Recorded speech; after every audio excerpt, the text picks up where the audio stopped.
Powerlifting is the act of increasing your 1 rep max in the 3 main lifts. Bodybuilding, on the other hand, is the act of increasing muscle size. So is it really possible to do both at the same time, to power build?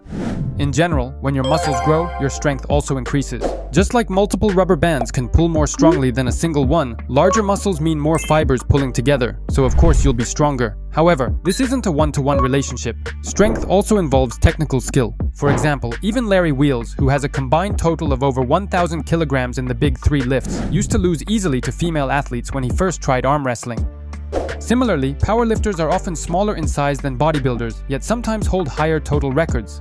From this, we can see that bodybuilding, which builds muscle size, and powerlifting, which builds strength, are similar but not quite the same. There's a training style suited for bodybuilding and another for powerlifting. Of course, we can't fully master both at once. You can't perfectly walk both paths at the same time. But with scientifically designed programming, you can pursue both goals. Maybe not perfectly, but to a meaningful degree. In this video, we'll draw on scientific evidence to explain exactly how to approach power building. Stay focused until the end, because we'll actually build a real-world routine together. First of all, what about the weights?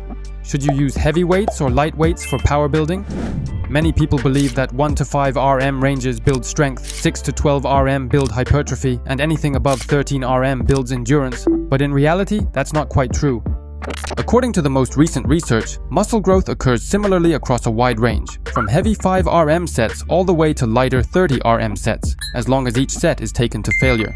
One well-known study by Dr. Brad Schoenfeld in 2018 found that subjects experienced similar muscle growth stimulation per set, whether they trained at 30% 1 RM lightweight or 85% 1 RM heavyweight. This aligns with that same 5 to 30 RM range we just mentioned. However, when the load gets heavier than about 5 RM, hypertrophy stimulus per set actually decreases, making it inefficient for muscle growth. And when it gets lighter than around 30 RM, participants often fail to reach true failure, again making it inefficient. Greg Knuckles' meta-regression shows the overall picture clearly. On the x-axis you have load, and on the y-axis you have muscle growth. Low, moderate, and high loads all lead to excellent hypertrophy. The dots form a messy scatter with no clear trend. If heavy or moderate loads had been superior, we'd see a clear line or curve pattern. But strength is different. Strength is a very specific skill, so you can't use just any load like you would for hypertrophy.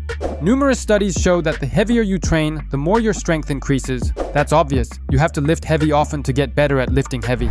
Swinton's 2024 meta-analysis reviewed all the related research and concluded that to maximize strength gains, you need to train with loads close to your 1 RM. The closer you get to 100% 1 RM, the greater the strength increase. So how should we approach power building? Strength training uses heavy weights, while hypertrophy training uses moderate weights. How do we combine them?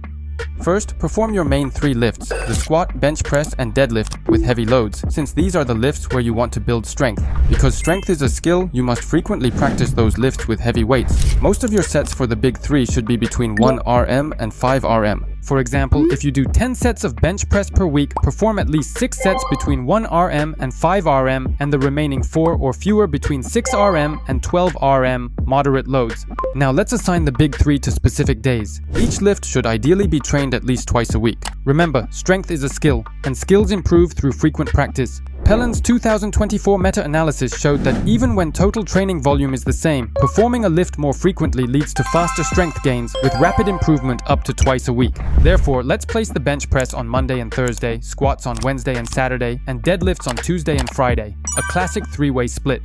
If you want to train only 5 days per week, doing deadlifts once a week is also acceptable. Here's why. Compared to squats and bench presses, the deadlift is less technically demanding. Squats and benches require stabilizing a moving barbell, demanding more skill. The deadlift is more straightforward. You simply grip the bar and stand up. Also, because it's extremely fatiguing for the whole body, once per week can still be reasonable, though twice weekly is ideal. But are we done there? Not quite. You can't just do the 3 main lifts. If you only train those, too many muscles will be left understimulated, such as the lateral and rear delts, lats, biceps, and triceps. So we need to add accessory exercises beyond the big 3. Since the goal here isn't strength, use moderate weights that are easy on the joints. When you do a triceps pushdown, your goal isn't to increase triceps pushdown strength, it's to build bigger triceps. There's no need to go below 5 RM heavy loads. You can use light weights, but since we don't want to stray too far from the power side, we generally don't recommend going beyond about 15 reps in a power building routine. For triceps, perform cable overhead extensions on Monday and triceps pushdowns on Thursday, both after bench press. For the side delts, do cable lateral raises and dumbbell lateral raises afterward on Monday and Thursday as well. For lats, include lat pull-downs and pull-ups on Tuesday and Friday. For rear delts, add reverse pec deck on Tuesday. For biceps, do preacher curls and incline curls at the end of your Tuesday and Friday sessions. You should also include one mid to upper back exercise. Although the deadlift stimulates the back somewhat, it primarily targets the upper traps since they're holding the bar vertically. If it were me, I'd add a chest-supported row on Friday, the day without rear delt work. Perform all these accessory exercises in the 6 to 12 rep range with moderate weights, and always do them after the main lifts.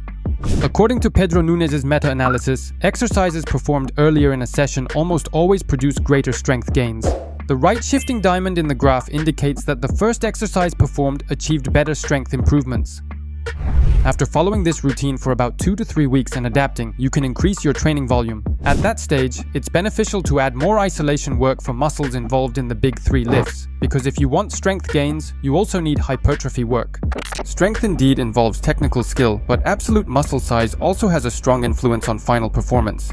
In a 2002 study by Brichu, among elite powerlifters who had already mastered lifting technique, total performance was determined almost entirely by muscle mass.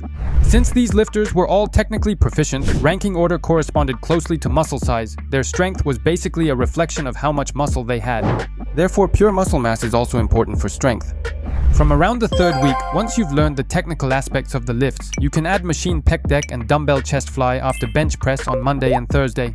After deadlifts on Tuesday and Friday, add hip thrusts and hamstring curls. After squats on Wednesday and Saturday, add leg extensions and sissy squats. If heavy training feels overwhelming, you can make one of the 2 weekly sessions for each muscle group a moderate load session. For example, on Monday, focus on strength. Perform 3 or 4 of your 5 bench press sets in the 1 to 5 RM range. Then on Thursday, only the first set is heavy and the rest use moderate loads. Switching the focus like this. The first session on strength and the next on hypertrophy is called undulating periodization. This wave-like variation across the week is the periodization method we use in our PT courses and coaching app. When adjusting the strength to hypertrophy ratio, our light strength option programs only 1 heavy session out of 2 per week. Undulating periodization allows you to focus on hypertrophy once a week and strength once a week, achieving both goals simultaneously. That's why I personally find this method superior to other periodization styles. Thinking long-term, we can also apply block periodization. After finishing a power building block, you can transition to a pure hypertrophy block or a pure strength block. Personally, I think power building acts as the bridge between the two. It connects hypertrophy and strength training. So rather than jumping straight from a hypertrophy block to a strength block, inserting about 1 month of power building helps your body adapt more smoothly.